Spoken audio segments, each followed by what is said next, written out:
സമതേ red Ivory എന്ന് മാങ്ങ നാച്ചിൻഡ്യാങ് ചാങ്മായി പിന്നെ ഓങ്ഷ്യായ എന്നൊക്കെ പറഞ്ഞ പേരിൽ അറിയപ്പെടുന്ന ഒരു മാങ്ങയാണ്. ഇതിൻ്റെ വലിപ്പം നോക്കുകയാണെങ്കിൽ കൈ വെച്ച് നോക്കുമ്പോൾ നോക്കുകയാണ് ഇതിൻ്റെ വലിപ്പം കണ്ടില്ലേ. ഇതിൻ്റെ ആ ഒരു കാണാനുള്ളൊരു ഭംഗിയുണ്ടല്ലോ അതൊന്ന് വേറെ തന്നെയാണ്.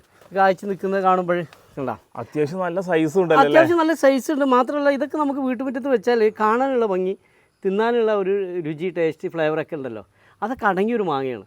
അപ്പോൾ നമ്മൾ ഏത് മാങ്ങ വീട്ടുമുറ്റത്ത് വെക്കണം, ഏത് മാങ്ങ വെക്കണം എന്നൊക്കെ സെലക്ട് ചെയ്യുന്നവരെ സംബന്ധിച്ചിടത്തോളം യാതൊന്നും നോക്കണ്ട, ഒന്നും ചിന്തിക്കണ്ട. കാണാൻ ഭംഗി, തിന്നാൻ ടേസ്റ്റ്. ഇതാരും നോക്കിപ്പോലും നമ്മൾ വീട്ടുമുറ്റത്ത് ഇങ്ങനെ മാങ്ങയാണെങ്കിൽ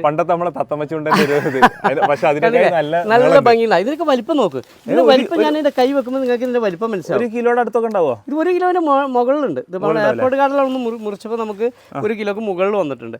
ഇതിന്റെ ആ ഷേപ്പ് ഉണ്ടല്ലോ, ആ ഭംഗി, ഇതാണ് ഈ വിദേശ മാങ്ങകളെ നമ്മളെ പിന്നെ മാങ്ങയുമായിട്ടുള്ള വേർതിരിക്കുന്ന ഒരു ഒന്നാമത്തെ ഘടകം, കാണാനുള്ള ഭംഗി. പിന്നെ നമ്മളെ ഇന്ത്യൻ മാങ്ങ വെച്ച് കമ്പയർ ചെയ്യുമ്പോൾ അത്രയും വലിയൊരു ഫ്ലേവറും ടേസ്റ്റും ഒന്നും ലഭിക്കില്ലെങ്കിലും ഇത് ഒരു കാണാനുള്ള ഒരു വല്ലാത്തൊരു ആനച്ചന്തം എന്നൊക്കെ പറയും. ഞാൻ അതിന് പറയുക ആനച്ചന്തം. അത് കണ്ടില്ലേ, ഇതിങ്ങനെ നിൽക്കുമ്പോൾ ഈ കാണുമ്പോഴുള്ള ഭംഗി കണ്ടില്ലേ, എന്തോ ഒരു ഭംഗിയാണ് ഇത് കാണാൻ.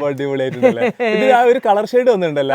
ഇതിന്റെ പേര് റെഡ് ഐവറി എന്നാണ്. നമ്മൾ വെയിൽ സൂര്യപ്രകാശം ലഭിക്കുന്ന ഭാഗത്ത് നല്ല ഒരു ചുവന്ന കളർ വരും, അതാണ് ഇതിന്റെ പ്രത്യേകത. ഇനി ഒന്നും കൂടി ഇനി സൈസ് ആവാനുണ്ട്, കളർ ആവാനുണ്ട്. ഇതിപ്പോ ഇതിൽ കണ്ടില്ലേ, ചെറിയ മാങ്ങ കണ്ടായത്, അത് വലിയ മാങ്ങ കണ്ടില്ലേ, ഇത് 2 ടൈമിൽ ഉണ്ടായതാണ്. ഇനി ഇതിന്റെ പ്രത്യേകത അതാണ്, ഇത് ഒരു ടൈമിൽ തന്നെ 2-3 പ്രാവശ്യമായിട്ട് ഫ്ലവർ ആവും.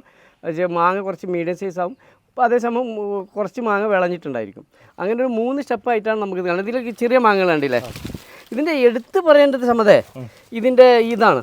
കാരണം മുമ്പ് നമ്മൾ കാലപ്പാടിയെ പറ്റി പറഞ്ഞിരുന്നു, നല്ലൊരു മാങ്ങയാണ്, അതിന് പുഴുക്കേടില്ലാന്ന്. ഇതിന് എല്ലാ മാങ്ങ ഇതുപോലെ പൗഡർ കോട്ടിങ് കണ്ടില്ല, ഇതൊരു പൗഡർ കോട്ടിങ്. ഈ പൗഡർ കോട്ടിങ് ഇങ്ങനെ തുടച്ച് മാറ്റുമ്പോൾ ആ മാങ്ങൻ്റെ നാച്ചുറൽ ആയിട്ടുള്ള ആ ഒരു കളർ നമുക്ക് കാണുകയാണ്. അപ്പോൾ ഈ പൗഡർ കോട്ടിങ് ഉള്ള മാങ്ങയിൽ ഒട്ടുമിക്ക മാങ്ങകളിലും പുഴുവിൻ്റെ ശല്യമില്ല. പിന്നെ ഈ റെഡ് ഐവറിയെ സംബന്ധിച്ചിടത്തോളം ഇതിൻ്റെ തൊലി നല്ല കട്ടിയാണ്. നമുക്ക് ഇതുവരെ പുഴുവിൻ്റെ ശല്യം അനുഭവപ്പെട്ടിട്ടില്ല. അപ്പോൾ പുഴു ശല്യം ഇല്ലാന്ന് നമ്മൾ പറയുന്നത്, പിന്നീടുള്ള കാര്യം നമുക്കറിയില്ല. ഇതുവരെ നമുക്ക് മാങ്ങ ലഭിച്ചതിലൊന്നും പുഴുവിൻ്റെ ശല്യമില്ല. അതേപോലെ സൂപ്പർ ക്യൂൻ പോലത്തെ മാങ്ങയിലൊക്കെ നിറയെ പുഴുക്കളാണ് കേട്. ഇതിപ്പോൾ നമ്മൾ കവർ ഇട്ടിട്ടില്ല. ഇത് കവർ ഇട്ട് അതിൻ്റെ നാച്ചുറൽ ആയിട്ടുള്ള കളർ നമുക്ക് ഫീൽ ചെയ്യില്ല. നമുക്കിത് ഒറിജിനൽ കളർ കിട്ടണമെങ്കിൽ ഇത് കവർ ഇട്ട് കഴിഞ്ഞാൽ എല്ലാ മാമ്പഴങ്ങളും അതൊരു യെല്ലോ കളറാണ് നമുക്ക് ലഭിക്കുക. ഇത് നമുക്ക് കണ്ടില്ല, പക്ഷേ ഇത് ആ പൗഡർ കോട്ടിങ്ങോട് നിൽക്കുമ്പോഴാണ് ഈ മാങ്ങയുടെ ആ ഒരു തനിമയുണ്ടായിരിക്കും, അത് പ്രൊട്ടക്ട് ചെയ്യുന്നതാണ്. ഇത് ചില മാമ്പഴങ്ങൾക്കൊക്കെ ഇതുമാതിരി പ്രൊട്ടക്ട് ചെയ്യാനുള്ള ഒരു ഇതുണ്ട്. ഞാൻ മുമ്പേ പറഞ്ഞിരുന്നു, ഈ പൗഡർ കോട്ടിങ്ങുള്ള മാങ്ങകളിൽ പുഴുയുടെ ശല്യങ്ങൾ പൊതുവെ നമുക്ക് കീടങ്ങളെ ആക്രമണങ്ങൾ കുറവാണ്. ഇത് ഗ്രോ ബാഗിലാണ് ഉണ്ടായിട്ടുള്ളത്. ഇതൊരു ഗ്രോ ബാഗിലാണ്. അതപ്പോൾ നമുക്ക് ശരിക്ക് ഒരു പിന്നെ നിലത്തൊക്കെ വെച്ച് കഴിഞ്ഞിട്ടുണ്ടെങ്കിൽ അത്യാവശ്യം മാങ്ങ അയക്കും. അപ്പോൾ സ്ഥലപരിമിതി ഉള്ളവർക്ക് സാധനം സെറ്റായിട്ട് തന്നെ വീട്ടിൽ വളർത്താം. തീർച്ചയായിട്ടും. പിന്നെ കുറച്ച് സ്ഥലമുള്ള ആളുകളെ സംബന്ധിച്ചിടത്തോളം ഇത്തരം മാമ്പഴങ്ങളൊക്കെ. പിന്നെ ഇതിൻ്റെ പ്രത്യേകത എന്ന് വെച്ചാൽ ഇത് വളർന്ന് ഇതിൻ്റെ ഇതുണ്ടല്ലോ താഴേക്ക് ഒടിഞ്ഞു വീഴും. അങ്ങനത്തെ ഒരു ഷേപ്പ്, മാങ്ങയുടെ വെയിറ്റ് കൊണ്ടാണത്. ഇതിപ്പോൾ ഈ ഒരു കമ്പിൽ നമുക്ക് മാങ്ങ ഇത്രയും വെയിറ്റ് താങ്ങാനുള്ള ഒരു കപ്പാസിറ്റി ഇതിനില്ല. അപ്പോൾ സ്വാഭാവികമായിട്ടും അതിങ്ങനെ വളഞ്ഞു വരും. അപ്പോൾ താഴത്ത് നമുക്ക് കൊച്ചു മക്കൾക്ക് പോലും ഈ മാങ്ങ കാണാനും പറിക്കാനും ഒക്കെ പറ്റും. അത് ഇതിനെ സംബന്ധിച്ചിടത്തോളം മുകളിലൊക്കെ മാങ്ങ ഉണ്ട്. അത് ഇവിടെയൊക്കെ മാങ്ങ കഴിച്ചിട്ടുണ്ടല്ലേ, ഇത് കണ്ടില്ലേ, ഇവിടെയൊക്കെ മാമ്പഴം കഴിച്ചിട്ടുണ്ട്. ഇത് കേരളത്തിൽ ആദ്യമായിട്ടാണ് ഇങ്ങനെ ഇതിപ്പോൾ പലയിടത്തും ഇപ്പോൾ കായ്ച്ചിട്ടുണ്ട്. ഇതൊക്കെ വിദേശ വെറൈറ്റികളാണ്, മുമ്പ് പലയിടത്തും കായ്ച്ചിട്ടുണ്ടാവും. പക്ഷെ നമുക്കിവിടെ ആദ്യമായിട്ട് കായ്ക്കുന്നത്. അപ്പോൾ നമുക്ക് ആദ്യമായിട്ട് കായ്ക്കാൻ നമുക്ക് പറയാമല്ലോ. വേറെ എവിടെയെങ്കിലൊക്കെ കായ്ച്ചിട്ടുണ്ടാവും, നമുക്ക് അതിനെ പറ്റിയിട്ടൊരു ഇതൊന്നും നടത്തേണ്ട ആവശ്യമില്ല. പക്ഷെ നമുക്കിത് ആദ്യമായിട്ട് കായ്ച്ചാണ്, നമുക്ക് എയർപോർട്ട് കാർഡിലും ആദ്യമായിട്ട് കായ്ച്ചാണ്. നമുക്കിത് പറയാനുള്ളത്, സാധാരണക്കാരെ സംബന്ധിച്ചിടത്തോളം ഇത്തരത്തിലുള്ള മാവുകൾ അന്വേഷിച്ച് നടക്കുന്നത്, ഏത് മാവ് വെക്കണം, അങ്ങനെ സംബന്ധിച്ചിടത്തോളം ഒരു രണ്ടാമതൊരു ചിന്തക്ക് വേണ്ട. കാരണം നല്ലൊരു മാവാണ്, നമുക്ക് വീട്ടുമുറ്റത്തൊക്കെ വെച്ചാൽ ആ ഭംഗി തന്നെ കാണാൻ ആസ്വദിക്കാം. അതാണുള്ളത് ഒരു മാമ്പഴം എന്ന് പറഞ്ഞിട്ടുണ്ടെങ്കിൽ. വെറും തിന്നുക എന്നുള്ളത് മാത്രമല്ല, അത് അതിൻ്റെ ഭംഗി ആസ്വദിക്കുക.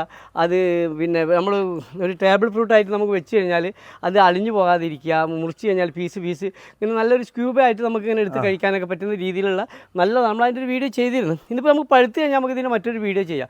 ഏതായാലും നമുക്ക് പിന്നെ മാവ് അന്വേഷിച്ച് നടക്കുന്നവർക്ക് നല്ലൊരു ഓപ്പർച്യൂണിറ്റിയാണ് ഇത്തരത്തിലുള്ളൊരു മാവ് സെലക്ട് ചെയ്യുക എന്നുള്ളത്. ഇതാണ് റെഡ് ഐവറി, ചാങ്മായി, പിന്നെ അതുപോലെ തന്നെ നാച്ചിൻഡ്യാങ്, ഓങ്ഷ്യായ ഇങ്ങനെ പല പേരിൽ അറിയപ്പെടുന്നുണ്ട് ഇത്. അപ്പൊ നമുക്ക് വീട്ടുമുറ്റത്ത് വെക്കാൻ പറ്റിയ ഒരു നല്ലൊരു ഇനാണിതല്ലേ അത്? യാതൊരു സംശയമില്ല. ഞാൻ അപ്പുറത്തേക്കും ഇപ്പുറത്തേക്കും ഒന്നും ചിന്തിക്കേണ്ട. വീട്ടുമുറ്റത്ത് മറ്റേ വെക്കാൻ പറ്റും. നമ്മൾ പല മാവുകളും ഓരോ കാലഘട്ടത്തിനനുസരിച്ച് പറഞ്ഞിട്ടുണ്ട്. നമ്മൾ പുതിയത് അന്വേഷിച്ച് വരുമ്പോൾ നമ്മൾ പഴയതിനാ പണ്ട് നമ്മൾ പറയും കാലപ്പാടിയായിരുന്നു നല്ലത്, പിന്നെ നാംഡോക്കുമയ്യാണ് നല്ലത്, മഹാച്ചാനുക്കാണ് നല്ലത്, അങ്ങനെ പലതും നമ്മൾ പറഞ്ഞു.